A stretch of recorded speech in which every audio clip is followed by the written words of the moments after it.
Sadhguru, I'm kind of confused. Lots of times I want to make something happen and I do everything I can and I don't take no for an answer and it happens. Other times I do everything I can and it still won't happen. So are there things bigger than me at control, or is it still me doing it, or how does it actually work? Whenever things don't happen the way you want them to happen, there is a temptation to think and name it as destiny. Because this is a way of dealing with failure. This is not destiny, this is just cheap psychiatry. You're trying to solace yourself to your present condition. If you want to make any situation the way you want it, outside situation, there are a million different ingredients here.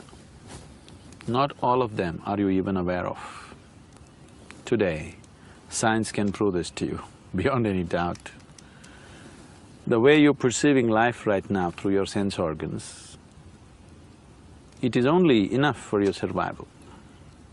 It is not enough to master your destiny. Today, modern physics and the neurosciences clearly telling you that whatever you're perceiving through five senses are not the way it really is. Here, sun is just setting.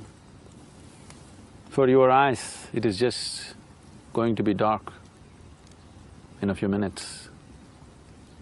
But there is a whole host of creatures in this forest. For them, the day begins. So what's light for you is darkness for them. What is darkness for you? Do you hear them waking up? They're saying good morning. Getting started. So what is darkness for you is light for them.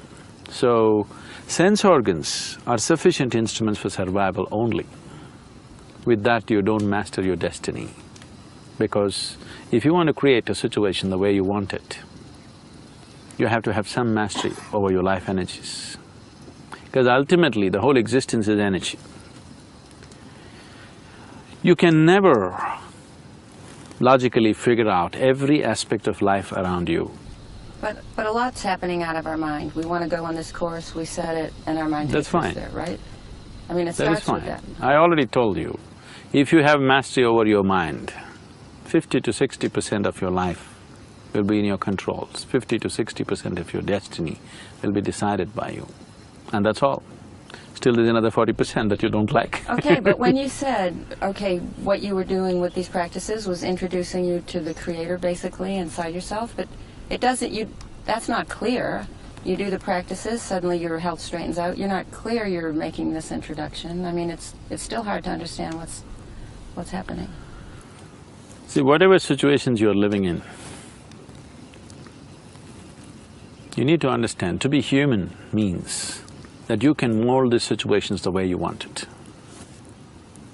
You are not molded by the situations, you are molding the situations the way you want it. But today, most people in the world are molded by the situations in which they exist. That is simply because they're existing in reaction to the situations where they were placed. So their question will be, why was I placed in such a situation, first of all? That's the first question. Yes. Is it my bad luck? Is it my destiny that I was born to such parents? Is it my destiny that I am born in such a country or this part of the world or that part of the world? Everything that you know as myself today is just an accumulation of impressions and physical body. What you accumulate can be yours, can never be you, isn't it? So what is you is yet to be introduced to you. It is yet to come into experience, it is in an unconscious state. You're only conscious of small parts of your accumulation. You're not even 100% conscious of what you have accumulated. So you are trying to live your life through your accumulations. You're trying to live your life through what you have gathered, not through who you are.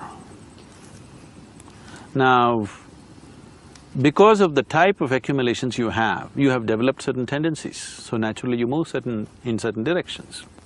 Today, science has proved to us, beyond any doubt, that the whole existence is same energy. the air and the water are actually same energy, yes? Yes. H and O are here. When they gather together in the right proportion, H2O, Right. this is it. Right. Very different, isn't it? Yes. Look at the water body, look at the air, very different. Here you can breathe, there you cannot breathe, you'll drown. So now water has certain tendencies. Right now, people believe and eulogize this usually, that the river's destiny is ocean. River's destiny is not ocean. River has no destiny. Because water, because it's H2O, because of a certain gathering, it has acquired a certain tendency. So it is always trying to find its own level. Because of that, it's moving in a certain direction. Here we are, this river or this bunch of streams have been dammed. Do you think the water which is dammed here and is right here right now is screaming, I want to go to the ocean? Probably not. It is not screaming that it wants to go to the ocean. It has no idea what is the ocean. It is not longing to go to the ocean. But if you open up the dam, naturally it may go. That is because of the tendencies of the water. Similarly, you have acquired certain tendencies depending upon what you have gathered within yourself. What type of impressions you have gathered, accordingly you have gathered tendencies. It is not that this cannot be changed. This water is trying to go to the river, always flowing downward, isn't it? If evaporation happens, suddenly the water moves upward. Isn't it defying the law? So we can change… Similarly, whatever your current tendencies are, if you do certain things with yourself, you can completely change that. In 24 hours' time, you can completely rewire yourself, irrespective of your past experience of life. Completely. Your genetics, Completely. your DNA, yes. In Irrespective 24 of who your parents were, where you were born, where you grew up, irrespective of all that, you can completely rewire yourself in 24 hours' time. I can show you any number of people who have become like that, totally transformed. That's what we mean by transformation. We're not talking about change, we are talking about transformation. So, what's wrong with the way I am? Nothing wrong. If you ask me, what's wrong in being limited? Nothing wrong. It's just limited, that's all. I'm not asking that. 100 years ago, whatever they believed as their destiny, many of those things, we have taken them into our hands, isn't it today? Varieties of diseases, infections, deaths. All these things we believed were destiny. If 1 million people died of Black Plague, we thought it's their destiny, it's God's will, isn't it? They even told you, your marriages were made in heaven. You don't believe that anymore, do you? Maybe once. So, so many things you believed because that's what they told you, but many things that you thought was really destiny, out of control, determined by God or somebody else up there, today all those things are in your hands because we have taken charge of a few things. So what we call as technology today is just this, that within the laws of nature, everything that could be taken charge of, someday we will take charge of it on the outside. So when I say inner technology or inner engineering, that's all I'm saying. Everything that this life is naturally happening to a certain law. If you understand, if you perceive and if you know what is the nature of life within you, you can take charge of it completely the way it happens. If you take charge of your life completely the way it happens, your physical body, your mind, your emotion and the life energies, if you take charge of it, then would you let any unpleasantness happen to you? Never. Unpleasantness is happening to you in the form of anger, fear, anxiety, stress, because your basic faculties like body, mind, energy, emotion, nothing takes instructions from you.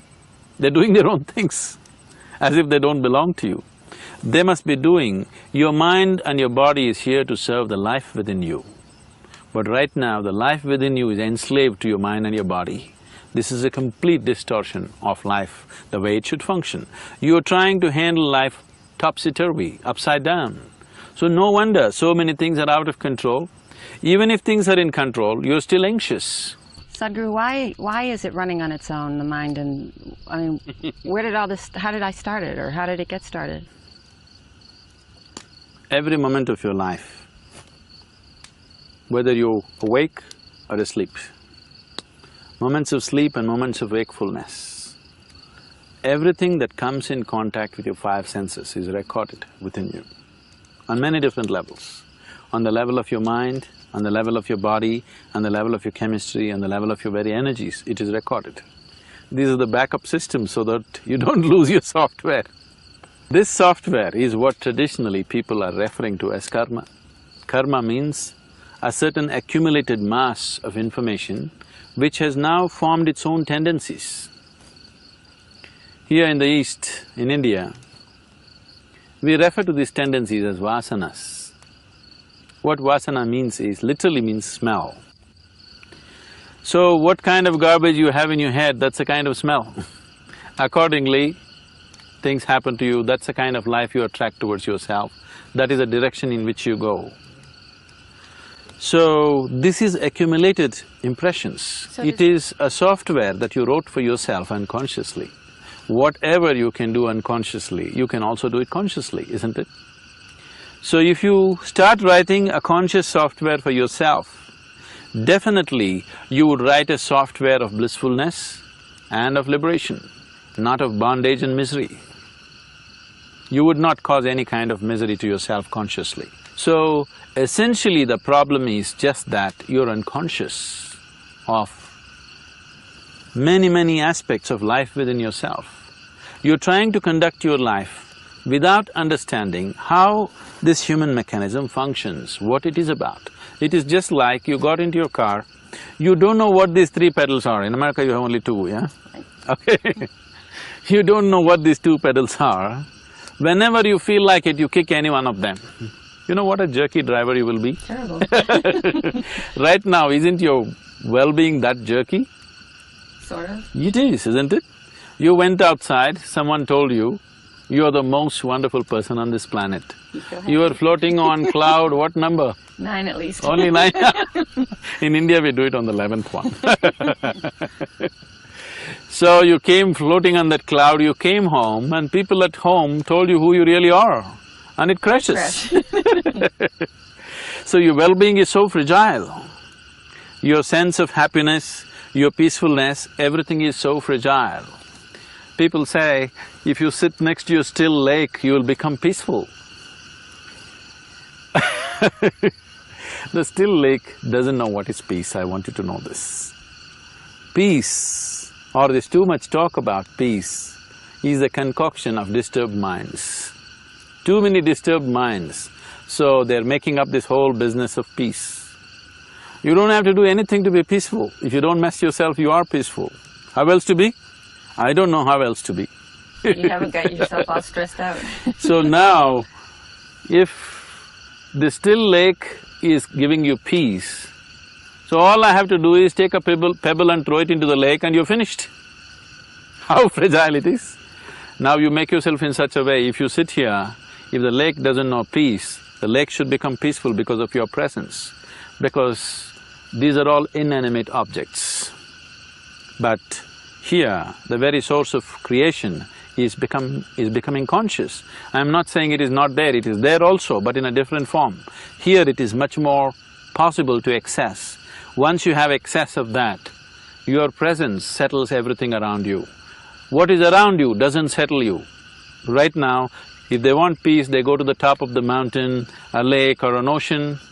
No, wherever you go, that whole place should become peaceful. We have sayings like this in India, if one being gets enlightened, the whole world will experience peace. When God… there are poetic ways of expression. When certain yogis got enlightened and they walked through the forest, the trees bloomed out of season. So does it, one enlightened being affects the whole creation in a positive way? Definitely he does. Definitely he does. If you have a small percentage of them, the world would change dramatically. That's what we're trying to create.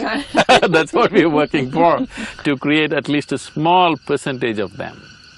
If you create a small percentage of beings who are totally in charge of the life process within themselves, their very reverberation that they create, they can bring peace to the world.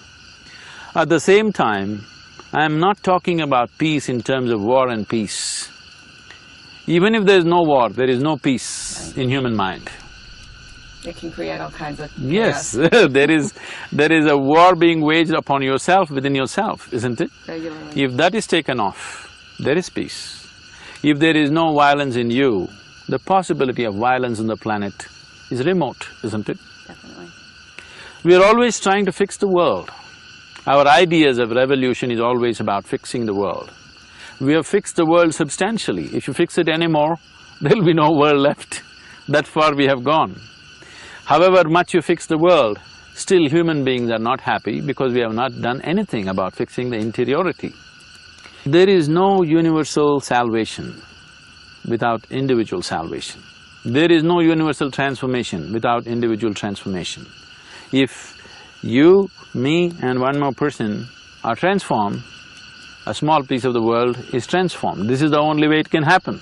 It cannot happen from somewhere else. It can only happen from within. So when we talk about spiritual processes, we are not talking about going to temple, mosque or church. We are not talking about looking up or looking down or looking around.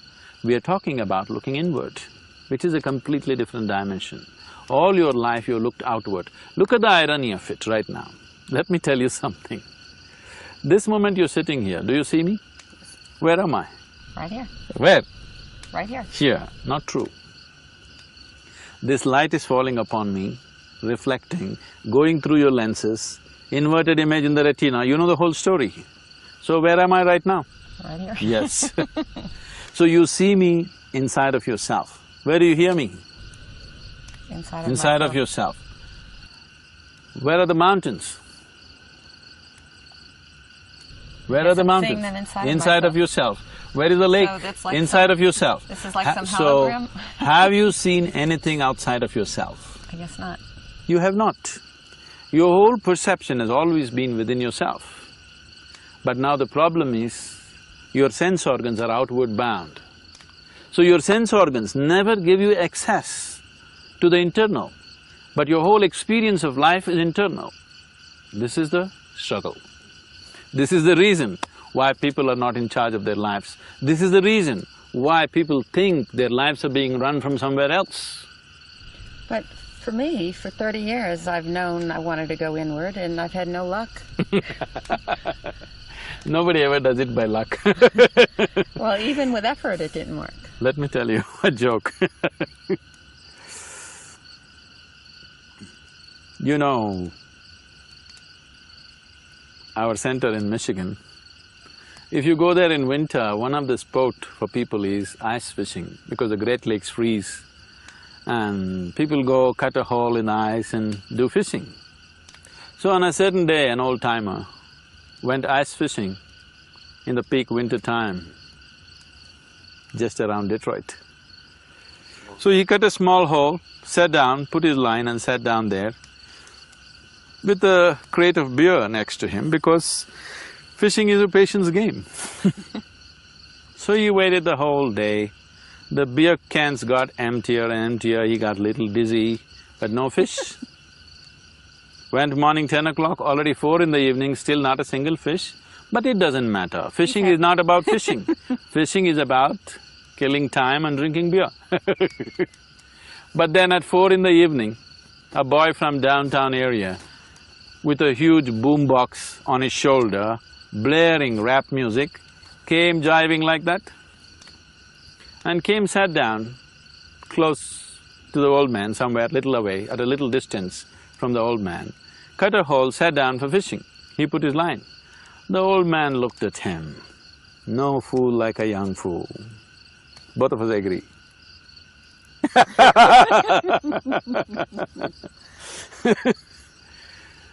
I have been sitting here the whole day quietly and I have not caught a single fish. And the fool comes with blaring music and he hopes to catch fish. And he ignored him and focused on his fishing. To his amazement, within 10 minutes the boy caught a huge trout. He landed a huge trout and it went into his basket. He couldn't believe this. He looked at him. Then he thought, ha, flash in the pan, Luck. ignored it and focused on his fishing. But in another 10 minutes, the boy landed one more trout. Now he could not ignore him. This is not luck. He just sat there looking at the boy. The music was blaring, the boy was jiving, sitting down, and in another 10 minutes he landed one more trout. Now, he kept his he kept his pride aside and slowly walked down to him and asked, "I've been sitting here the whole day and not a single fish. In 30 minutes you have 3 wonderful trout in your basket. What is this? What is the secret?" The boy lowered the music and said, "Roo-ra, roo-ra, roo-ra, ra, rough." Said, "What?" The boy repeated, "Roo-ra, roo-ra, roo-ra, ra, rough." The old man said, "I don't understand what you're talking about." Then the boy spat out a blob of something into his hands and said, "You have to keep the worms warm." Oh. You got to do it the right way, otherwise it won't happen. So you sitting there the whole day, that's not the point. You have to do the right thing, otherwise life doesn't work. It doesn't matter who you are, life doesn't work for you unless you do the right things. Always people who believe that they're good people are always wondering why it's not working for them and why it's working for someone else. Whoever does the right thing, for him it works. The existence is not judgmental. So you're a good person. So, even if you don't water the tree, will it grow? You're a bad person. If you take care of the tree, will it grow? So good, bad, all these things are in your head. These judgments are essentially human and socially conditioned. In every society they have their own idea of what is good and bad. But the existence is treating all of us the same way. Whoever is receptive right now, he gets the bounty of life. So the whole aspect of yoga is to make you receptive. What does that mean, though? When I say receptive, what does it mean? what is being receptive?